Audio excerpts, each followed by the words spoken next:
जोशी है। डॉक्टर, वहीं बने रहना चाहते हो तो अस्पताल में अभी एक मरीज आ रही है, उसे अस्पताल में भर्ती मत करना। भर्ती नहीं करना? कौन बोल रहे हैं आप? भुजंग। भुजंग जी आप? क्यों, नाम सुनकर घिग्गी बंद हो गई ना? हमारा हुक्म नहीं माना तो रहेगा उसी अस्पताल में, डॉक्टर बनकर नहीं, मरीज बनकर। जी मैं समझ गया। कॉलेज का एक लौंडा है, चाकू का गहरा जख्म लेकर आ रहा है, उसे बाहर से ही भगा देना। अबे समझ रहा है ना? जी मैं समझ गया जनाब, उसे भर्ती नहीं किया जाएगा। ठीक है। अरे आप कैसी बात करते हैं? इसका नल के माफी खून निकला, इसकी जान बचाओ नहीं तो दम निकल जाएगा इसका। तो मैं क्या कर सकता हूँ? अरे तुम लोग इसे अंदर क्यों ले आए? जब बेड खाली नहीं है तो कहाँ एडमिट करोगे? जाओ इसे एम्बुलेंस तक छोड़ के आओ। एक इधर भी नहीं जाएगा, इसका इधर ही इलाज होएगा। कैसी बातें कर रहे हैं आप डॉक्टर साहब? इतनी सीरियस हालत में इसे हम कहाँ ले जाएंगे? मैं ये सब बताने के लिए यहाँ नहीं बैठा हूँ। देखिए डॉक्टर साहब, कम से कम आप इसे एक बार देख तो लीजिए please. I am sorry, I can't touch him, this is a police case. और जब तक चलना, तेरे पुलिस केस को कुछ बोलूंगा अभी। सारा मरीज का इलाज तो करता नहीं है, कायदा कानून से करता है। तू इसका इलाज करता है कि नहीं बे? विजय, विजय, क्या हुआ मेरे बच्चे को? डॉक्टर साहब, मेरे बेटे को बचा लीजिए। अगर यहाँ पड़ा रहा तो मर ही जाएगा।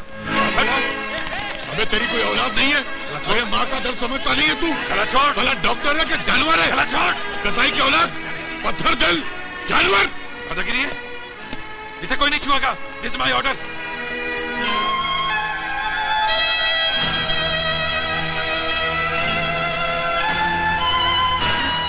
माँ जी। अरे क्या? माँ जी, माँ जी, माँ जी। डॉक्टर,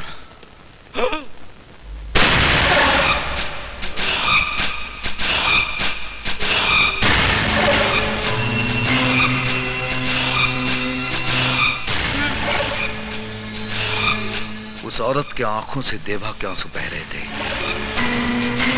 उस लड़के के जख्मों से देवा का खून बह रहा था।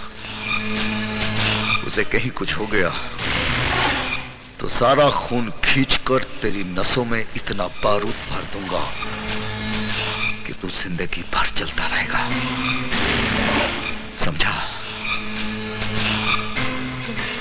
मैं आपके आगे हाथ जोड़ता हूँ, आपके पैर पड़ता हूँ। बच्चे को देख लो नहीं तो मर जाएगा। कुछ नहीं कर सकता। अरे डॉक्टर साहब, अरे अभी तक इस पेशेंट को एडमिट नहीं किया? ये हॉस्पिटल है, बुचर खाना? शर्म की बात है। डॉक्टर, नर्सेज, फौरन आईसीयू में आओ। Follow me, hurry up, hurry up. अचानक काया पलट कैसे हो गई? जानवर गया था, इंसान बाहर निकला, ऐसे कैसे हो गया? ओह, ये लोग का बाप आ गया। माँ आंखें खोलो माँ, विजय को एडमिशन मिल गया है। देखो डॉक्टर उन्हें अंदर ले गए हैं।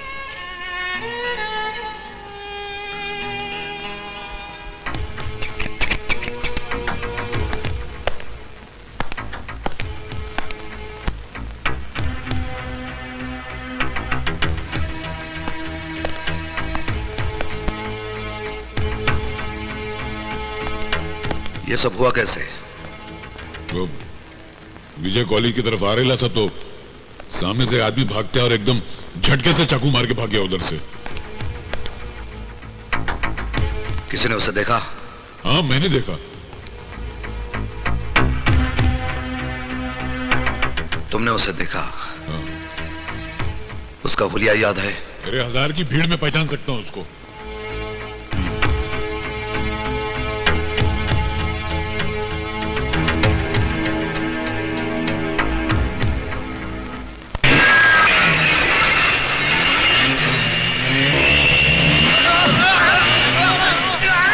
रोको रोको, अरे भैया मोटरसाइकिल सवारो, मेरे घर को हाईवे समझकर घुसे चले आ रही हो? रोको भैया, इन्हें रोको। अरे भैया, अबे बजरंग रोक रोक, रुक जाओ। अरे रोको रोको रोको रोको रोको रुको रुको रोको रोको रोको, अबे रोक, रुक जाओ।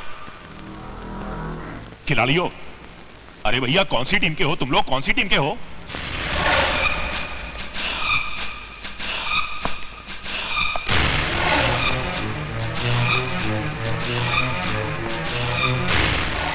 भैया, मेरे मकान में ये मोटरसाइकिल की रैली क्यों करवा रही हो? मैंने तुमसे कहा था ना भुजंग, मुझे दोबारा अपने अंधेर गर्दी के अड्डे पर उजाला करने का मौका मत दो। बड़े भैया भले मेरा घर फूंक दो, मेरे इस मकान को मकबरा बना दो, लेकिन भैया मेरा कसूर तो बताओ। विजय पर हमला। विजय? वो कॉलेज स्टूडेंट? अब भुजंग इतना बड़ा खलीफा नहीं है कि आपकी खिलाफत करवा सके और उस विजय पर हमला करा सके जिस पर आपकी खास मेहरबानी है। बड़े भैया, मेरे घर की वो खिड़की जो कॉलेज की दिशा में खुलती है ना, मैंने तो वो भी बंद करवा दी, आपकी कसम। उस हमले का मेरे पास चश्मदीद गवाह है। अपने आदमियों से कहो कि सीधी लाइन बनाकर मेरे सामने खड़े हो जाए। चलो उठो उठो उठो उठो, बड़े भैया के सामने लाइन लगाओ, खड़े हो जाओ, शाबाश, खड़े हो जाओ, लाइन लाइन लाइन। हाँ राजाराम जी। जी साहब। इनमें से कोई था?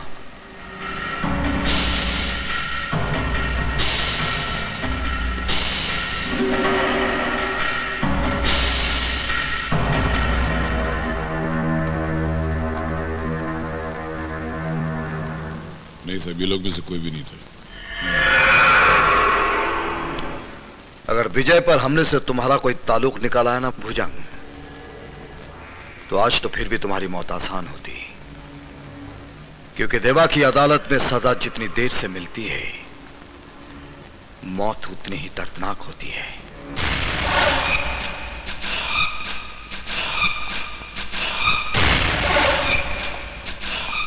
घबराइए मत माँ जी, डॉक्टर ने कहा है ना सब ठीक हो जाएगा। चिंता करने की कोई बात नहीं है। माँ जी प्लीज धीरज रखिए।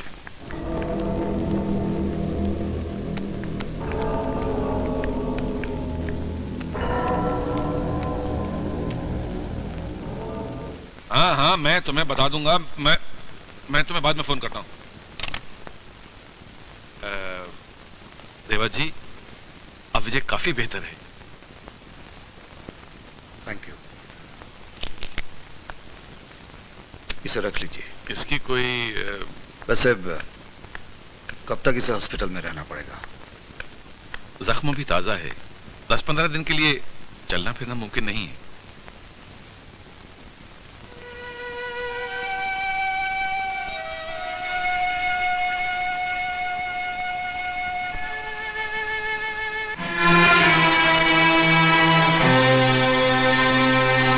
ये देवा यहाँ क्या कर रहा है?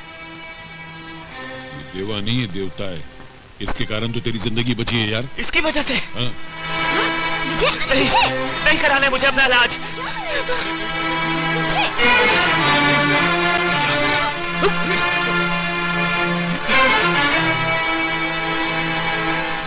कुछ पापों का प्रायश्चित नहीं होता।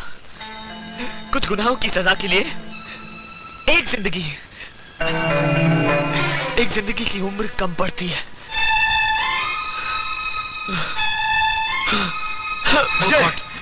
डॉक्टर, डॉक्टर जल्दी उठाओ इसे, उठाओ डॉक्टर। प्लीज आराम से, बहुत आराम से। जख्म गहरा है, प्लीज।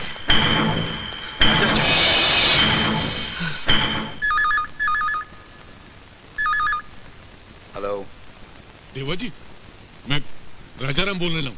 हाँ बोलो राजाराम। मैं आपको वो आदमी दिखा सकता हूँ जिसने विजय को चाकू मारा था। कहाँ है वो? आपके आसपास कोई टेलीविजन है क्या? हाँ है। जरा चालू करो तो उसको। उसमें मिनिस्टर परशुराम का भाषण है, जरा देखना उसको।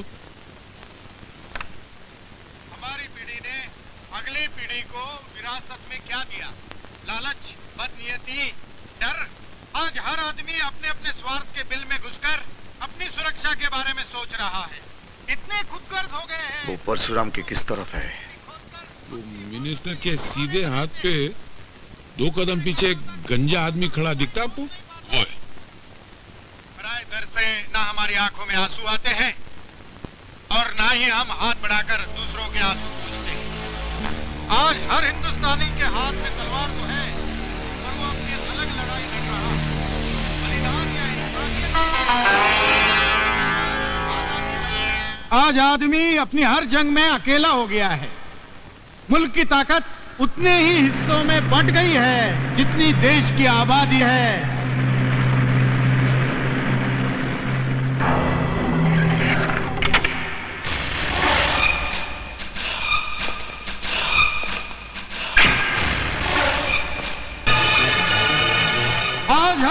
कमजोर हो गए हैं कि कोई भी आकर हमारी हस्ती पर कब्जा कर सकता है। मुजरिमों के खिलाफ खड़ा होने के बजाय उन्हें देखकर हमारे पैर कांपने लगते हैं। यही वजह है कि गली गली, मोहल्ला मोहल्ला, सड़क सड़क, शहर शहर ये नए नए असामाजिक तत्व पनप रहे हैं। कानून और व्यवस्था पर कुंडली जमा कर बैठ गए हैं। ये दादा लोग हाथ में हथियार थामकर आवाम पर हावी हो रहे हैं। देवा तेरी तलाश में आया है, तू खिसक ले। हाँ, तो मैं क्या कह रहा था कि सरकार इसमें कुछ नहीं कर सकती। ये जंग आप लोगों को खुद लड़नी होगी।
तेरी तलवार की प्यास अब तक बुझी नहीं, या तेरी नीयत नहीं भरी?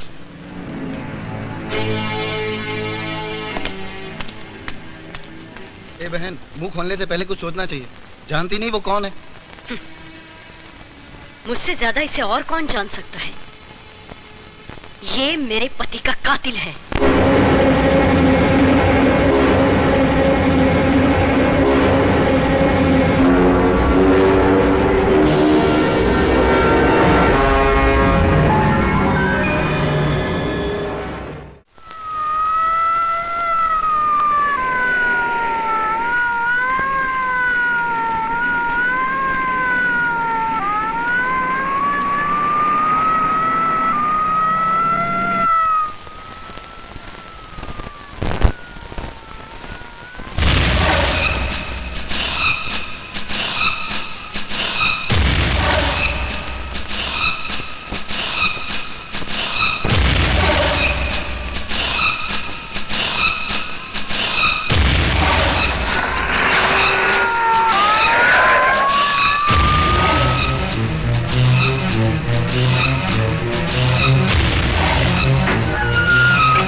कमिश्नर? कैसे आना हुआ? तुम्हें वार्न करने। तुम अपने जुर्मों का साम्राज्य बंद कर दो, वरना जिन रास्तों पर तुम्हारा साम्राज्य चलता है उन्हें वीरान कर दूंगा मैं। जो खुद वीरानों में जिंदगी गुजारते हों उसे वीराने की धमकी मत दो कमिश्नर।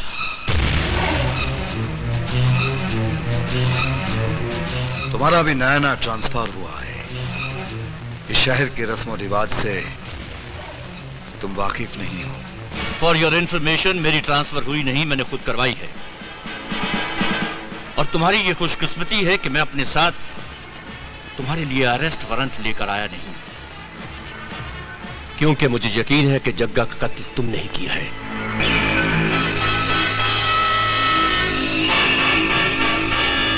तो फिर गिरफ्तारी में देरी क्यों? इसलिए कि तुम जैसे मुजरिम ये अच्छी तरह से जानते हैं कि सिर्फ पुलिस की गवाही अदालत मंजूर नहीं करती, और लोगों ने तुम्हारे खौफ से अपनी जबानों पर ताले लगा रखे हैं। आपकी मजबूरी पर वाकई अफसोस हो रहा है कमिश्नर। कारतूस तो है आपके पास मगर पिस्तौल नहीं। मेरे फर्ज में इतना फौलाद है देवा कि उसमें पिस्तौल भी बन जाएगी और हथकड़ी भी। आज से मैं तुम्हारे जुर्म की हुकूमत पर आसमान की तरह मंडलाता रहूंगा। देवा नाम की आग के आसपास की राख बटोरकर कानून के बर्तन को साफ करने की कोशिश करोगे तो बर्तन के साथ साथ उंगलियों में छेद हो जाएगा कमिश्नर। जो फर्ज में अपने बाजुओं को कुर्बान करने का बहाना ढूंढते हैं उन्हें उंगलियों में छेद होने की कोई परवाह नहीं होती। आई चैलेंज यू देवा, आज के बाद तुम एक कदर गुनाह करके दिखाओ तो मैं तुम्हारी इस गैर कानूनी हस्ती को जेल की सलाखों के पीछे फेंक कर दिखा दूंगा। कम से कम एक गुनाह तो और करूंगा कमिश्नर।